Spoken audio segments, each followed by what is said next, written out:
It's really my honor to be here to give you a little bit of a brief review of what we are doing at Duke.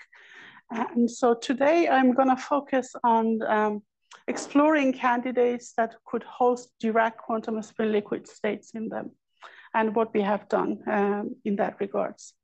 So first I would like to make the acknowledgements. So all the work that I'm going to show you, the neutron scattering work, were collected at NEAS Center for Neutron Research, Oak Ridge National Laboratory, both SNS and HIFER, the ICES Neutron Muon Facility. And I will also show you some high magnetic field data, which was collected at MagLab. I have been really privileged, and I have to say that because it's very important for experimentalists to have connections and to have the insight from the theory side. So we have been very privileged working with great theoretical researchers. So some of the work was done, the older work that I'm going to show you, it was done by Sasha Chernyshev's group, and some of them also by Christian Batista's, but the more recent work that I'm going to show you was in collaboration with Joel Moore's group at Berkeley. And also I would like to mention that Patrick Lee has been really helpful for both Joel and myself and giving us some insight into how to interpret our data. And the work has been funded by NSF and DOE. But of course, I would like to also acknowledge my team back at Duke. So the work that I'm going to show you, the older work, was done by William Steinhardt, and who since graduated. And some of the work that I'm going to show you was done, the recent work by Rabin Bag and Lalit Yadav, as well as Matthew Innes. Okay, so I'm pretty sure that you all know about this, but just as an introduction into the talk. So what I'm really interested in are frustrated quantum materials, and there are different ways that you can have a system frustrated. If you focus on the 2D systems, of course, if you can a geometry that would give frustration, that would be one way to look at it. So for example, if you have a triangular lattice antiferromagnet with the Ising spins and antiferromagnetic interactions between them, so the spin will be up, this would be down, and this side would be frustrated. But also, and so this is basically the triangular lattice is what I'm going to focus on, and this resonancing valence bond by Anderson was proposed for a triangular lattice. Now, you can also have different types of frustration. For example, you can have a competition between exchange interactions. So if you have a square lattice antiferromagnet, for example, the nearest neighbor and next nearest neighbor interactions can give us frustration, which one of the very well-known examples of it is the chassis or Relan systems and models, which I have also been working on this, but the focus today is going to be on triangular lattices. Of course, in 3D, we can also have frustration. For example, the pyroco systems, which have the corner sharing tetrahedra. So that can also be a way that we can create frustration. So actually, we work on all of these different systems. And today, I'm going to give you introductions onto what we have been able to achieve with the triangular lattice. Okay, so today, I'm going to focus on two different compounds, which are from the same family, and but they have different physical properties. So the first one is ytterbium-based triangular lattice system. So a while ago, I believe in 2015, this compound, ytterbium, magnesium, or zinc, gallium, oxygen 4, has emerged as a candidate for quantum spin liquid state. At that time, actually, the discussion was that this system has a spin on Fermi surface. So that would be the way that you can think about the QSL state for it. So there have been a lot of work that was done on it, for example, in elastic neutron scattering, MUSR, heat capacity, other experiments, that they all revealed that there is a spin liquid-like behavior in this compound. So here you're looking at the crystal structure of this particular compound, which I'm going to call it 1114. So the one would be the indices for each element. So if you think about this, so the ytterbium 3+ has an effective spin 1/2, and it is forming this triangle. So here you're looking at the AB plane. So these triangles in blue are forming by the ytterbium 3+. And then, so they're basically quasi 2-dimensional. You have the insulating layers in between them. So for example, you can think about the gallium with zinc or magnesium. The challenge that this compound had actually showed us, as specifically somebody who also synthesized materials, is that you can see that there's a 50% chemical site mixing between gallium and zinc or gallium and magnesium, which has actually made the interpretation of the data very complicated. So at the same time, there have been some pressing questions that are talking about the fact that what would be the effect of this chemical disorder? And it is very significant, 50%, 50%. And so they talked about various theoretical models that would say that this compound, if did not have the chemical disorder, would order, and it would just form some sort of a stripe ordering. However, because of this chemical disorder, it's just mimicking what the quantum spin liquid state would do. Are these insulators? They are insulators. So every time you say order or anything, there's magnetic spins. ordering, Right. spins ordering. That's right. Yes.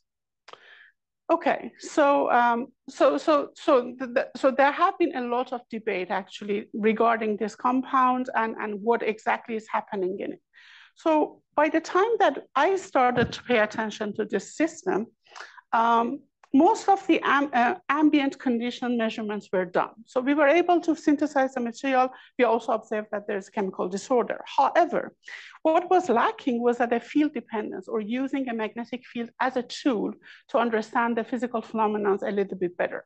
So here what I'm showing you is basically neutron scattering data integrated over energy, and you're looking at the Q space.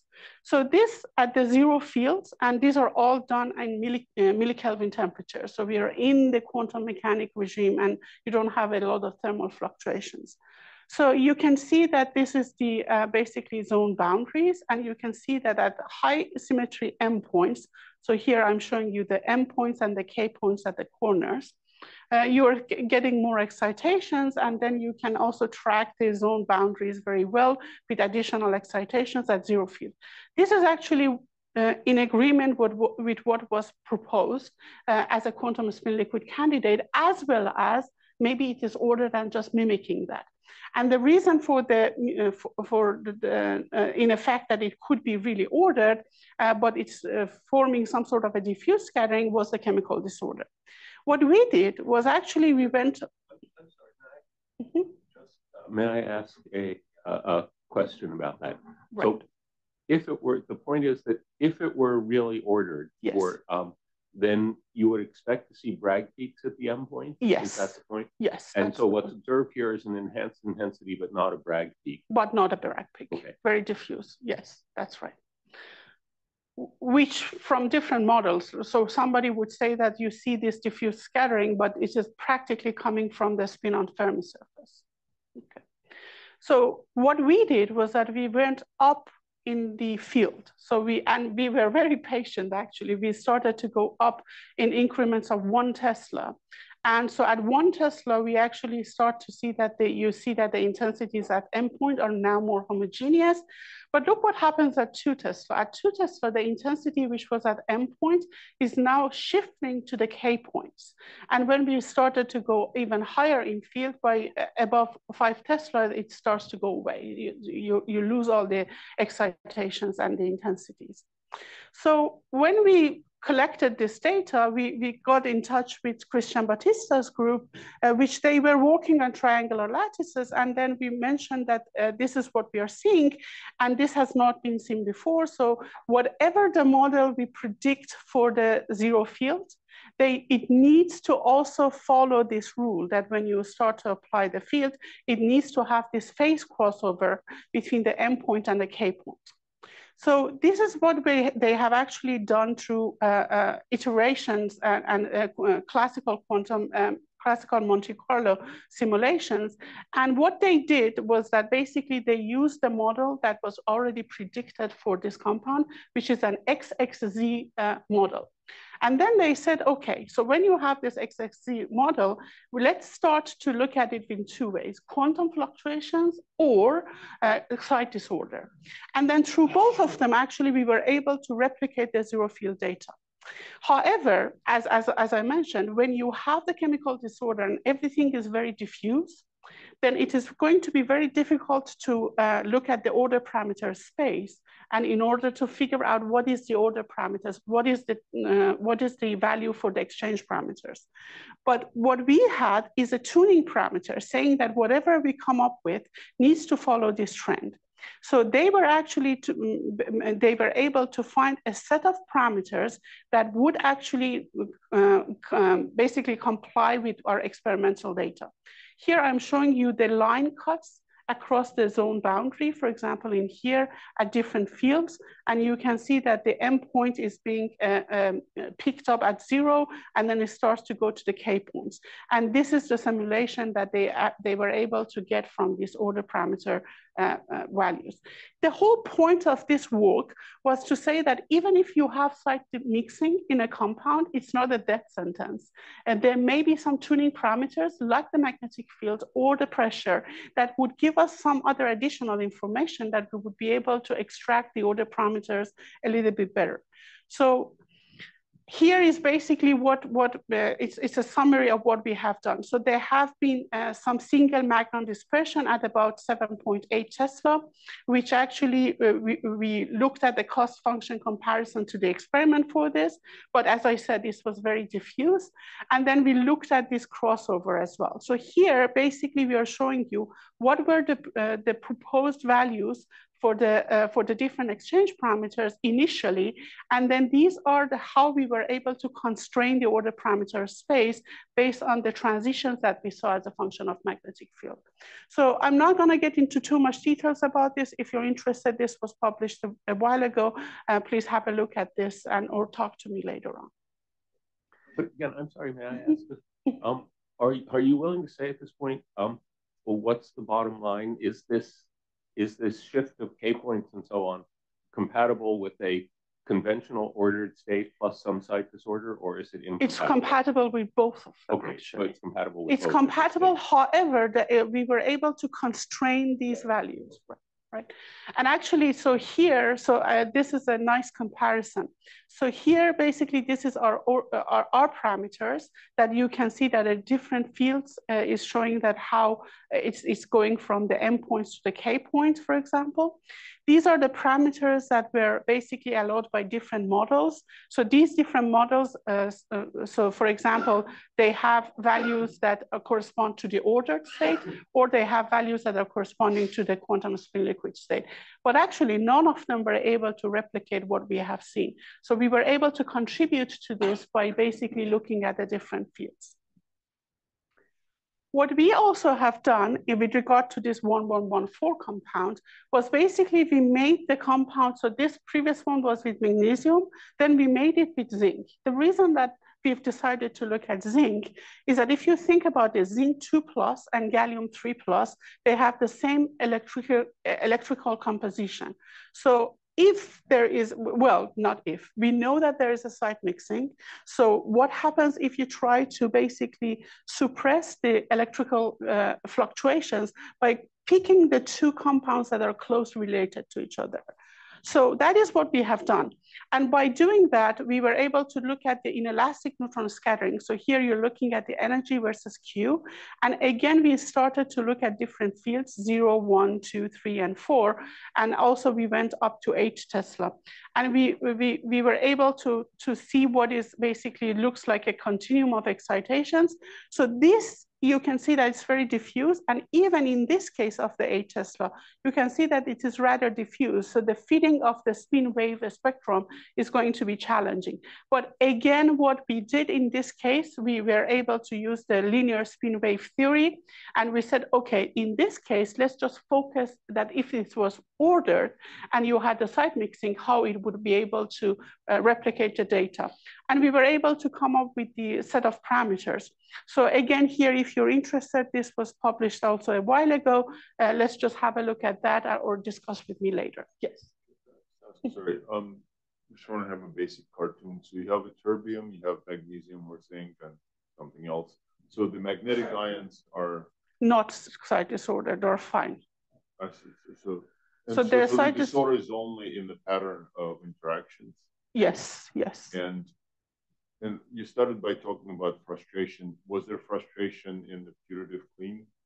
limit, or are you relieving frustration or inducing frustration? I guess I'm so not we sure. think, so that is the question. We really don't know, because if when you have the site mixing, it's gonna change the order parameters, right? So we don't know if not ordering is a result of having a triangular lattice with a set of interactions, or it's because of the chemical disorder. Okay, but in the attempt to match this with a theory, yes, the output of that theory is some sense of how strong variations of J are induced, and so just for us to remember, you know, is it like 50% variation, or is it for the J? Yeah. It's actually it's I would say it's more than 10%. Yeah, so that it would actually vary it quite a lot. I will show you with so it will become a little bit more clear as we move on. So, but if you're interested in this work, which we assume that it is ordered, you can have a look at this, which the data, again, you can see that they are in a good agreement, but not perfect. Now, what are the takeaways?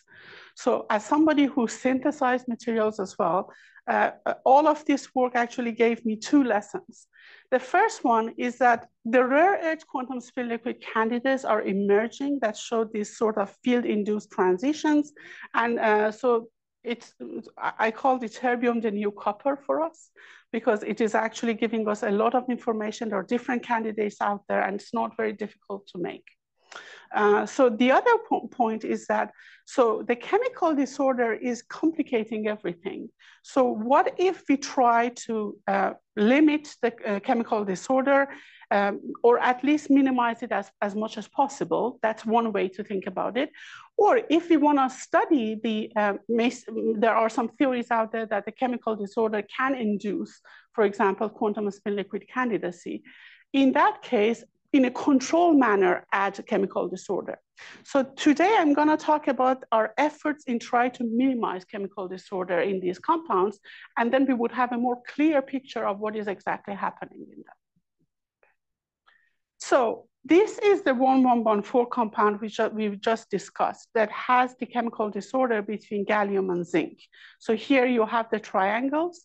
With ytterbium 3+, this is the chemical disorder between gallium and zinc. And you can see that it's having a space group R-3m. So this is the distance between the two magnetic layers.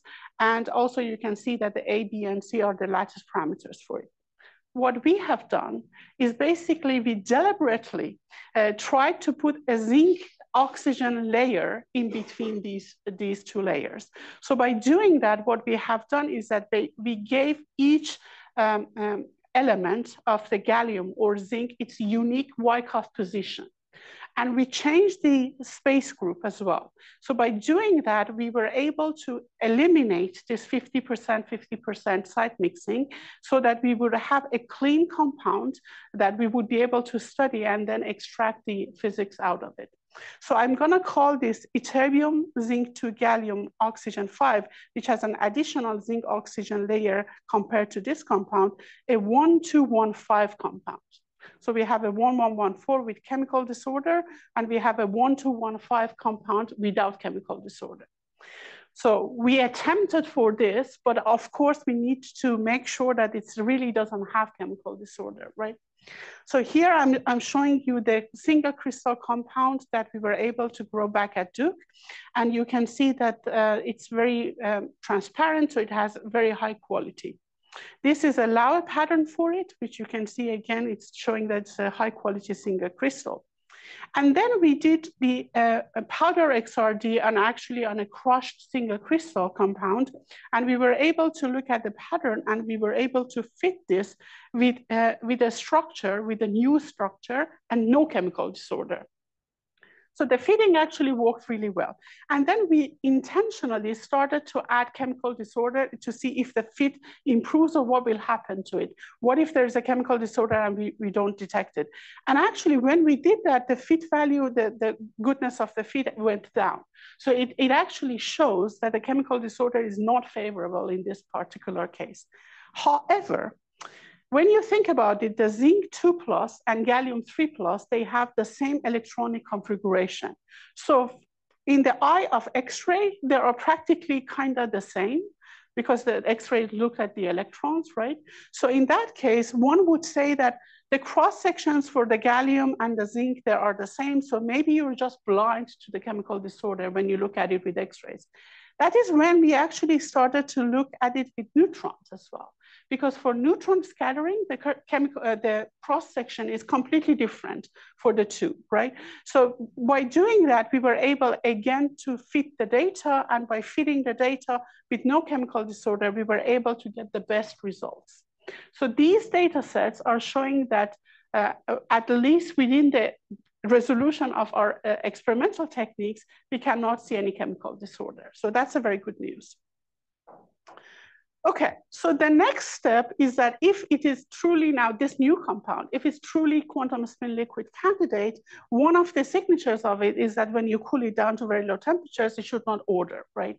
At least in the case of the triangular lattices, I have to open a bracket here for Kitaev quantum spin liquid candidates out there. Some of them order a zero field and then they start to give quantum spin liquid features when you apply field, but we are not talking about that. In a triangular lattice, then the one way is to look at it at very low temperatures. So you're looking at the DC susceptibility as a function of temperature. And basically this was done down to 300 millikelvin at Duke.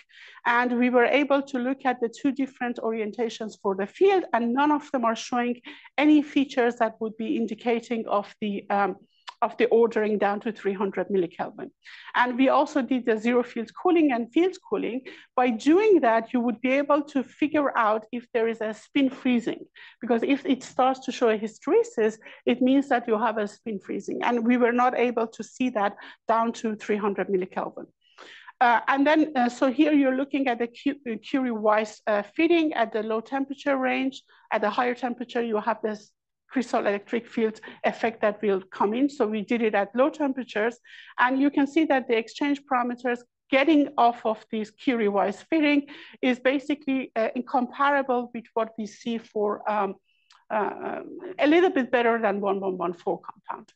But of course, you can also see that there is an anisotropy associated with this when you start to look at the different fields. Okay, so to better understand the anisotropy, we also did the magnetization measurements. So here you're looking at M versus H and up to 14 Tesla. So this was collected at 2.5 Kelvin. And it was basically for us to see when you will have strong enough magnetic field to start to polarize all the spins, right? And also to look at the anisotropy as well. So you can see that for the two different orientations of the field, there's a clear anisotropy. And I would say at around 10 Tesla, you can say that both directions are starting to have the spins polarized as a function of field. Okay. Now, if we have a state that does not order, doesn't necessarily mean we have a quantum spin liquid. It could also have the spin glassy nature of it, right? So another way to look at that is basically to look at AC susceptibility measurements. So this data was basically collected, part of it was collected at MagLab, and part of it we were able to collect it at Duke. So what we have done, basically, you have looked at the AC. So this is the real part of the AC susceptibility as a function of temperature. And you can see that basically the data can extend down to 20 millikelvin, so even further down in temperature. And you can see that there is a peak that appearing.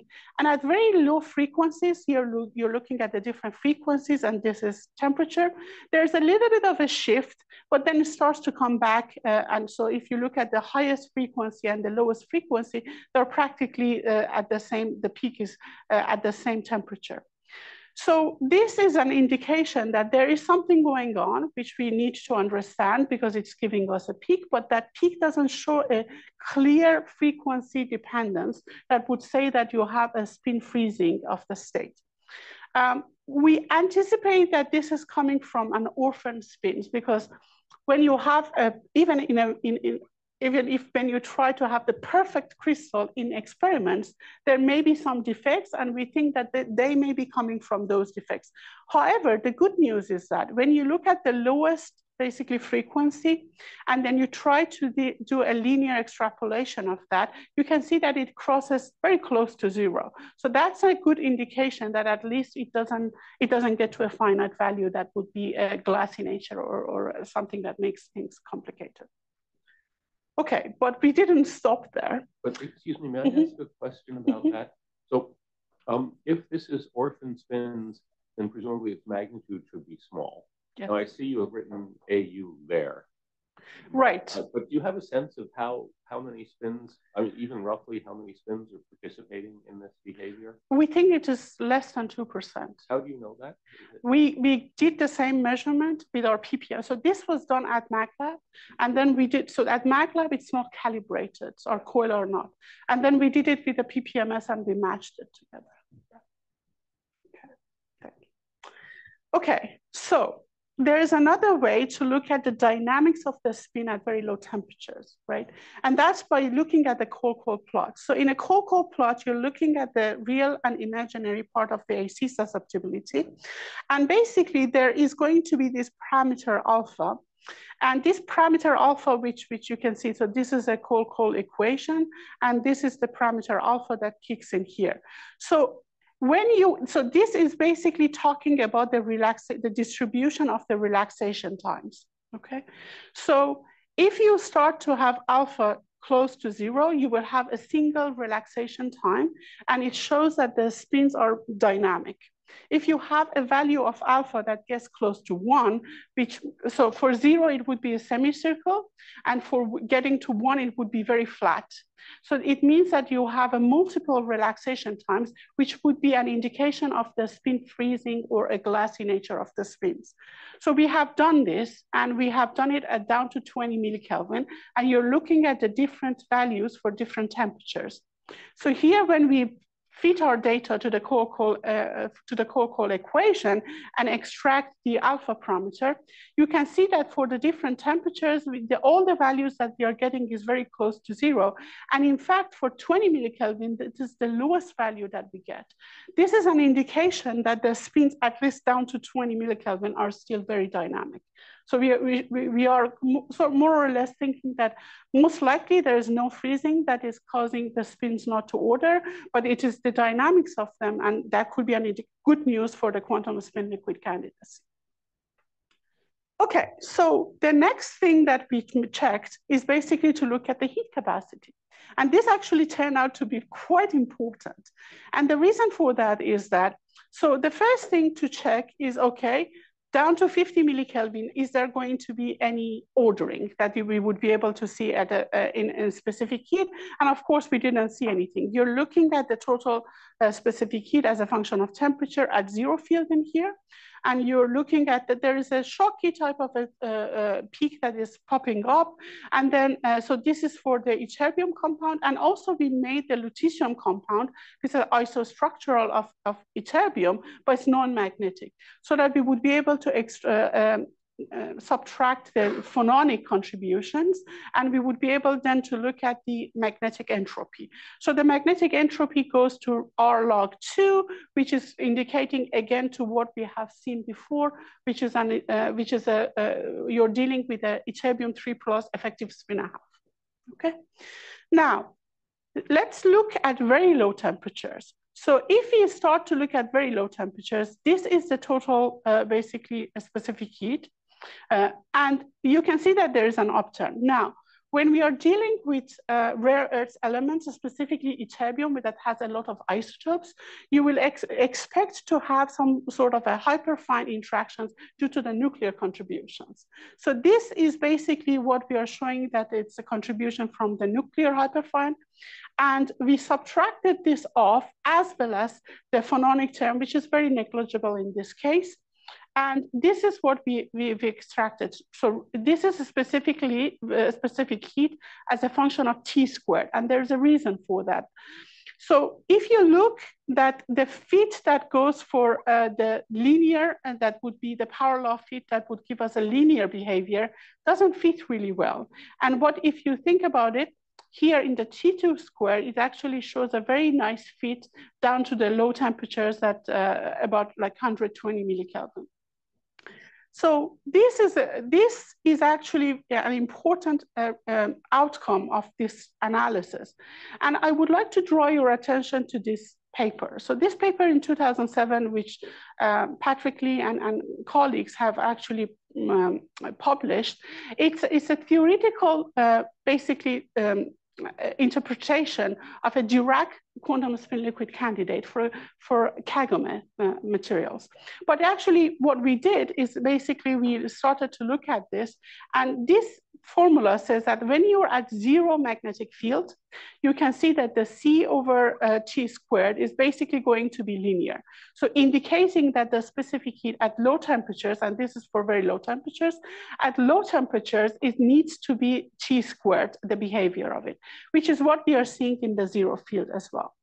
So that was an indication that most likely we are dealing with a Dirac quantum spin liquid rather than a spin on Fermi surface. Okay. So, sorry, just to clarify. So I guess the confusing thing to those of us innocent theorists is how well established is the C nuclear line? Right. So actually, when we did exactly so. Exactly. So when we fitted this, we actually checked against other compounds that they have ytterbium 3+ in them, and the value is in very good agreement with that. Yeah.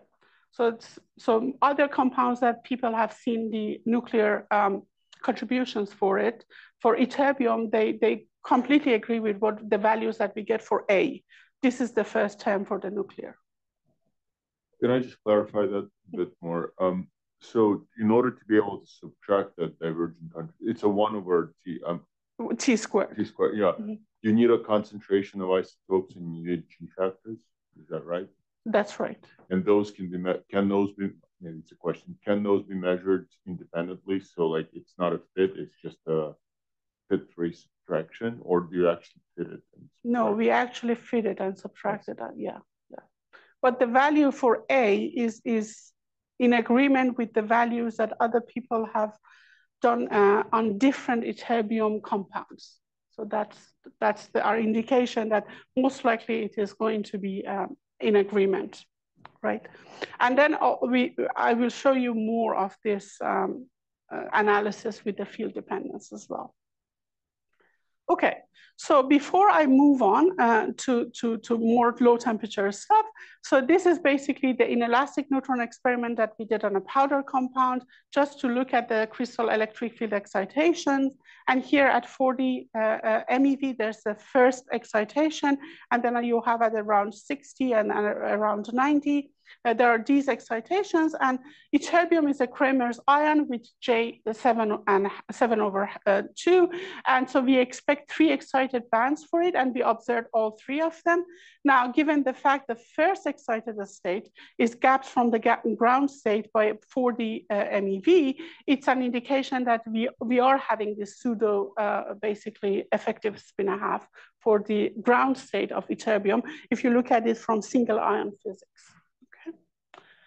Okay, so this is our attempt to fit. So we did fit this with single ion physics. So we got the X, Z parameters, and these are basically the parameters that we were able to get. So it's all good, and it's all in agreement with our previous measurements. Now, let's move on to the single crystal neutron diffraction measurements. So here, again, you're looking at the Q space, and this is basically energy versus Q. So here we saw that there is a continuum of excitations, similar to the 1114 compound. However, it has a little bit of a difference, which I will bring it out in the next slides. So here you're looking at the cuts that we have made into this energy. So cut 1 is the low energy. So here you're looking that, again, it's picking up at endpoints, but it's not as significant as in a 1114 compound. And then when we go up in energy, it becomes more diffuse. And then by the cut 4, it's basically very diffuse. So 2 lessons. One is that, okay, it's at zero, at lowest energy and 0 field. So this is all done at 0 field and at very low temperatures. It's peaking again at endpoints. However, it's a little bit more diffuse, so it could be an indication of more quantum fluctuations if you're lucky. And then also the next lesson that we learned from this is that when you start to go really high up in energy, so it starts to become diffuse, and it shows some sort of a continuum of excitations. Okay, so when we were working on this material, actually Jules was visiting Duke. And when we showed this data to him, he got really interested, and he said, well, we are having this paper coming out at the time, it was on arXiv, that we actually looked at the J1, J2 Heisenberg model on a triangular lattice, and we would be, it would be nice to collaborate on this and to start to think about this new compound as well. So here what I'm showing you is the intensity as a function of Q for the neutron scattering data. The reason that I made this cut, so it's practically making a cut across here, okay? So it's picking up at endpoint. The reason that we did this cut and to start to analyzing it was that Jules' model was for isotropic systems. We already know that our system is anisotropic. So when you have an anisotropy, we started to think of how we can implement the anisotropy parameter, which would be delta, into the model. By doing this, if you have an isotropic system, basically you would have all of these peaks at the same intensity. However, when you start to have anisotropy, we thought that this effect is coming due to the anisotropy. We looked at the intensity at M point and a K point, and we got that it's about 1.38. So they also ran the model based on different delta values, and they figured out that the delta value of 1.35 is going to give us the same intensity ratio between the M point and the K point, and then started to implement this delta value into their model for the J1, J2 model, okay? So here is the energy as a function of Q for the experimental data. So you're looking at these excitations. There is basically a gap that starts to opening as we get close to gamma point, which is also important. And here I'm just basically showing you the path that we collected the data. And here's a cut at low energies. It's not basically very low energy. It's integrated all the things from 0.5 down, 0.5 MeV down. And here is the theoretical model based on this delta value that was done for the same compound. So you're looking at basically the excitations for the calculation that is sort of in agreement with what we are seeing. There are two things that they need to be addressed. The first thing is that basically we see an upturn in here, but we don't see in our experimental data for two reasons. One of them is that we have a blind spot in here. So it's very difficult to see the excitations that up here because you're getting very close to the detectors. But the other thing is that this downside that you're seeing, but there's still a gap in here. And we think that this gap corresponds also to the gap that have been seen. So the upturn goes from the K point. So this is a K point, which is in agreement with here. And then there's a gap that is opening at the gamma point. So here you're looking at, again, the simulations versus the experiment. The reason that you see them in blobs is that, so this was done by DMRG. And so there's a finite size effect that's basically making it, the resolution is not perfect, okay? So that's a good indication that so far there's sort of an agreement between the two, but of course there's still more needs to be done to definitely pinpoint that is it truly the Dirac quantum spin liquid. So to do that, we actually started to look at the data as a function of magnetic field. So here you're looking at the magnetic specific heat versus temperature. So we didn't see anything that would be very surprising that give us an indication, at least within this temperature range. So you can see that the Schottky term starts to move up in temperature as a function of field. Again, it saturates at R log 2. So it's all very good. Let me bring you back to Patrick's paper. So Patrick's paper said that when you have, basically because of these Dirac nodes, when you're at low temperature and you are at zero field, you have the T-squared law, okay, for the specific heat.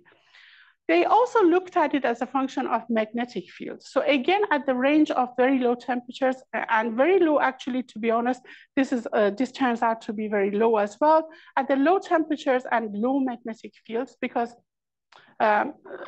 this is going to be a limit that the Dirac physics is going to be valid. In this case, what they said is that the C over T is going to be looking something like this, which is going to be linear with B, meaning that if you start to plot C over T at a different B values or different magnetic fields, it starts to go up as a function of that. That is what we did. So we actually looked at the data down to 50 millikelvin.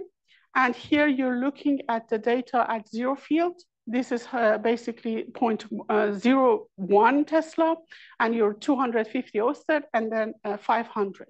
So the reason that for this is that because we need to still be in this range. We need to be in this range, which itself needs to be within this range. So at very low temperatures, that would be comparable to that. But what we saw is that definitely when we start to go up in the field, the data starts to go up as well. And specifically when you start to extrapolate that to the low temperature, which is what would be the perfect scenario, it clearly shows that there is an upturn as a function of field. So that was actually very good news for us, that we were able to, at least in the second scenario, we were able to look at the different fields, and they also show what was predicted by the mean field theory from Patrick's paper. And here we actually started to go even higher in different fields. And here you're looking at the extrapolations at 0, this is 0.1, 0.15, and then so on. And you can see that when it gets to 0.5 Tesla, it starts to basically deviate from the physics of the Dirac quantum spin liquid.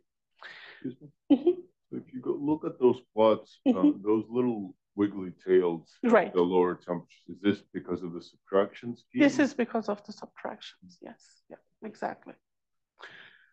Okay, so let me bring you back again in here. And the reason for that is that not only you would be able to look at the behavior of the specific heat at two different ranges, zero field and finite field, but also if you take the ratio of these two, right? If I take a ratio of these two, it actually gives us the actual value that you would expect to see for different fields, right? So we did that. We actually started to look at the different values for gamma and B. So the gamma would be the linear T coefficient, and B would be the quadratic coefficient. And we started to look at this data, and you can see that it starts to deviate at basically above 0.3 Tesla. And this is the crossover between them. However, what we did was basically we calculated this ratio as well, and we compared it to the theoretical value that Patrick's paper actually predicted. And here is what you're seeing. So this is our experimental data, which within the low field region follows the actual values that you would expect to see for the theoretical values. And when we start to go off, it starts to basically, a higher field, it starts to go off. So that was an indication that, okay, so this field also agrees with what we are seeing in here as well. And then so the values are in good agreement. What we also did, which I don't have it in here, was we looked at the Fermi velocity for the spin-ons. And indeed, actually what we get is 75 meters per second, but that is much lower than, not much lower, but significantly at a lower value that you would expect for a very dynamic ground state. And that could be the reason that in this plot, okay, in here, there's the lower velocity of the spin-ons could be an indication that we also are missing this value that is shooting up. But that's a hypothesis. So may I ask for a little more clarification in your comparison of zero field and non-zero field? Yes. there was an effective Bohr magneton floating around that you need to make the field into an energy. Did you just take that from your previous determination, or was that a fit parameter? No, it was not a fit parameter. We took it from the previous determination. And is that known to be right? I mean, the spin liquid is some kind of exotic emergent phase, so does its particles carry the same Bohr magneton? Is that known? Well, I haven't. I haven't. I'm not quite sure actually. So it's all the analysis that I have done is basically they don't fit that. So they just use it. But then my other question is, why did you do it in this way? If I go back to your formula and your basic data, it seems to me that if the main content of this formula is that if I believe in the slope at zero field, that is equation 4. Yes. And I know what the Bohr magneton is. Right. Then I just know quantitatively what the zero temperature intercept of C over T is as a function of B. Right? Right. So why isn't there just a plot of intercept versus B? Intercept versus B. Yeah, the C over T at that thing versus B. Just using in real numbers, using the A and A over VF squared and so on, obtained from equation 4. I think it is because we are not quite sure about this, right? Well, that's what I can. That's so So the reason that we did this, to be honest with you, is that we were going to do this, and actually I did that.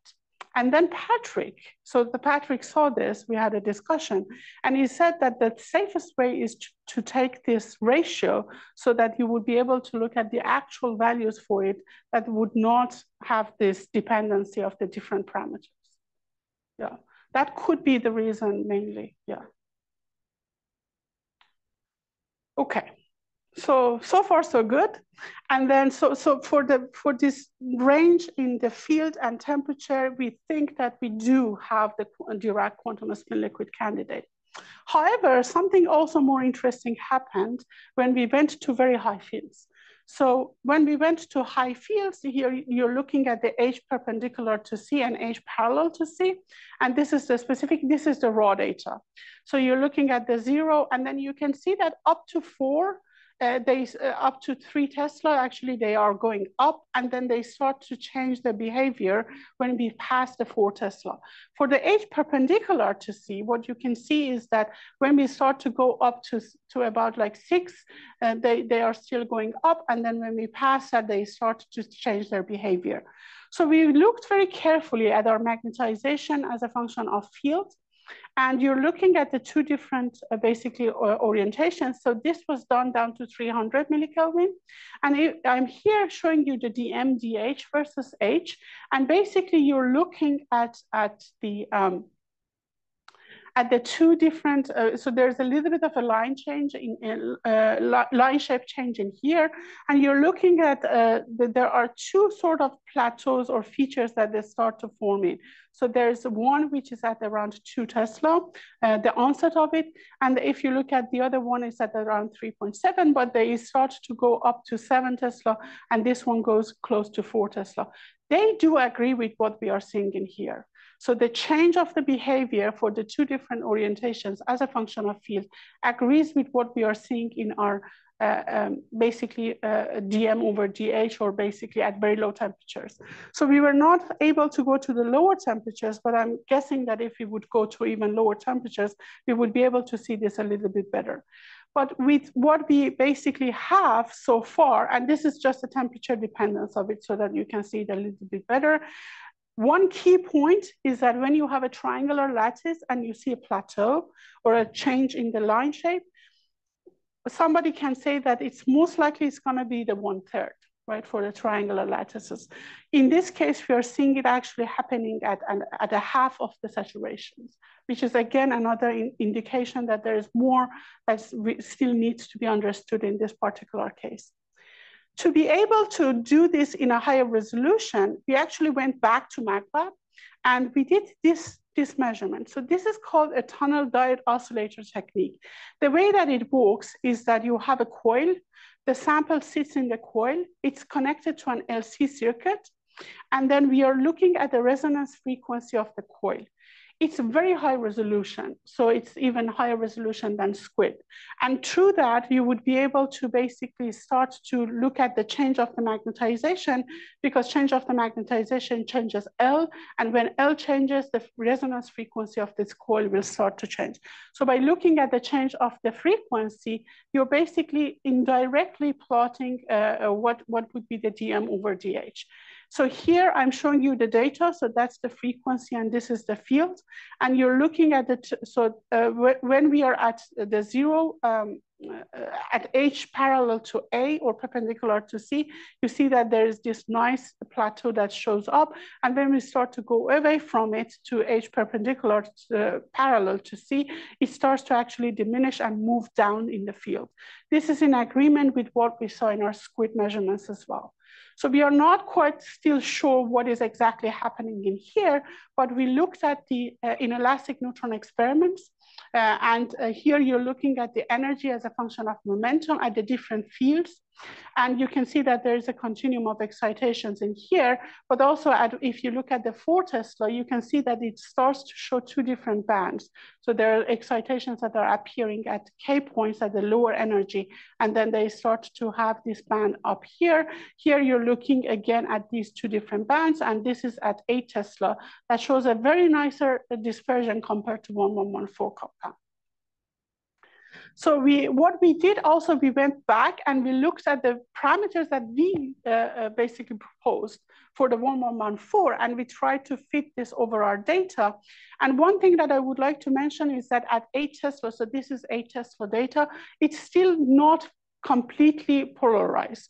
But you can see that the data that was, these dots are showing basically the simulation based on the parameters, and you can see that they don't fit very well. So we have this sort of a curvature to this higher field data set that they don't agree very well. So this is an ongoing process, but I'm gonna show you the very preliminary data, which was done by Joel's group. So they started to look at the J1, J2 for the Dirac quantum spin liquid as a function of different fields for the different basically anisotropy parameter. And they're able to actually get this plateau-like features at the same, almost the same field. And when they go to an intermediate field, they also see that there is going to be excitations at the lower energies compared to this. But this is an ongoing, it's very preliminary, and we still need to work more on this to be able to understand it better. And with that, I would like to conclude that we were able to successfully synthesize new compound that we think that within our resolution of the instruments, it doesn't have intrinsic chemical disorder. We looked at the AC susceptibility measurements that shows it's dynamic. We did specific heat measurements that are showing a quadratic term. And then we looked at the inelastic neutron experiment. One other thing that I would like to mention about the inelastic neutron experiment is that the previous 1114 compound, when it was proposed as a spin-on Fermi surface, they had excitations all across the beryllium zone. And in our case, when we looked at the data, you can see that there's clearly picking up at the K point, and there's a gap opening at the gamma point. So that would be more indication that you have the Dirac cones and not a spin-on Fermi surface. And then we have identified this as a U1 Dirac quantum spin liquid candidate.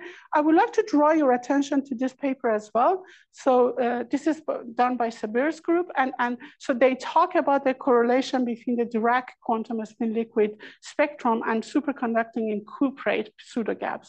So I found that this is an interesting one.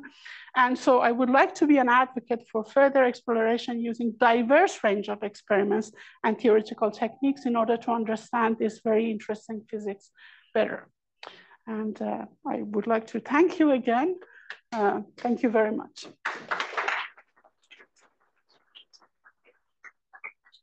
All right, so we had a lot of questions, especially from the front of the room during this talk. Other questions?